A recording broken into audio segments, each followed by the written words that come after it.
Welcome back. Rutgers University recently published a study on the effects of the news reporting on police shootings on college students. Here are the authors of the study: Pamela Vera, Assistant Professor of Public Health at Rutgers, and Felicia Campbell, Scholar and Lead of the study. All right, Pamela and Felicia, thanks so much for talking to us about your study. The only thing new is the cameras. It's an interesting title, but the research is even more fascinating. Can you sum up your research for our viewers, what you found? Pamela, why don't we start with you? Sure. I mean, it's really focused on trying to understand how police brutality impacts college students.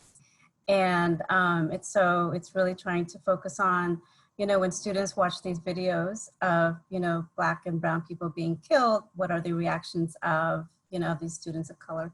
And Felicia, if you want to add more to Felicia, what did you find? Sure. So basically from the study, we found that watching videos of Black men being killed by police officers and seeing that show up on your social media feeds, how that causes traumatic reactions in its viewers. We looked at college students, and a lot of these students self-reported that they did feel strongly affected by seeing these videos on their feeds. A lot of them mentioned feeling scared, feeling fear, feeling grief and sadness, feeling anger and frustration. So it just goes to show that, these killings and witnessing these killings on your social media feeds, popping up on your Twitter timeline or your Instagram feeds, how that is causing a negative reaction in those who watch. Pamela, what do we take from this, though?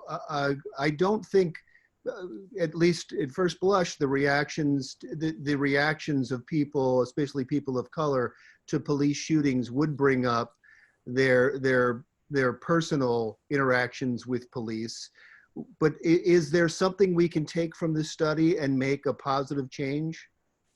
I think we need to recognize that students of color are not all right. I think that's really important, and that they need to be part of the conversation, and that we have Black, Indigenous, people of color in the classroom, and these conversations need to happen. Trauma is happening every single day. You see it in the media, you see it now. We really need to think about what can we do to protect our brown, Indigenous, people of color, and make sure that they feel safe, even in communities where you think that they should be safe, right? The colleges, the universities, the campuses.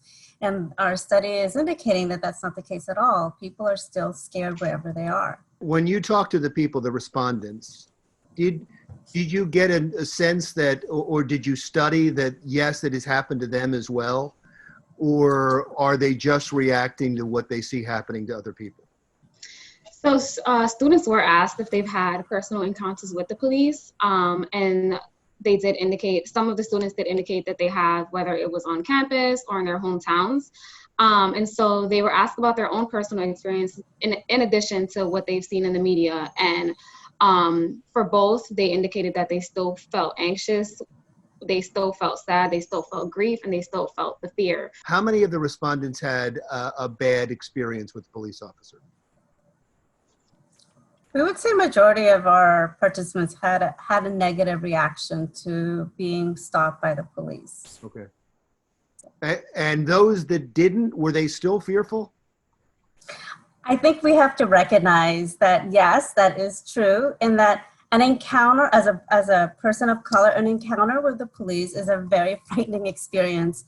I have been pulled over by the police, and it's not, you just never know what will happen in that encounter, and you just pray that whatever you've been taught, like what our study participants have said, that your parents teach you how to interact with the police, how to respond, respectfully, how to make sure that you have your hands on the wheel, and that you're really doing that. So I think it's just really important that regardless of the interaction, it is still a very fearful experience. Did you study white students as well to see what the contrast was? The majority of the participants were actually Black and Latina female students of color, but it was open. And interestingly, there was a question in the study that asked, do you believe that these incidents are race-related? And 100% of the participants said yes. So every single participant, regardless of race, felt that this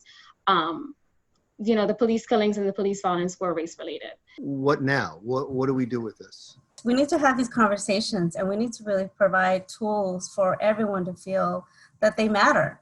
And right now, we have this strong push to say that Black lives matter, and they do, but how do we provide the engine to make sure that that this doesn't happen again?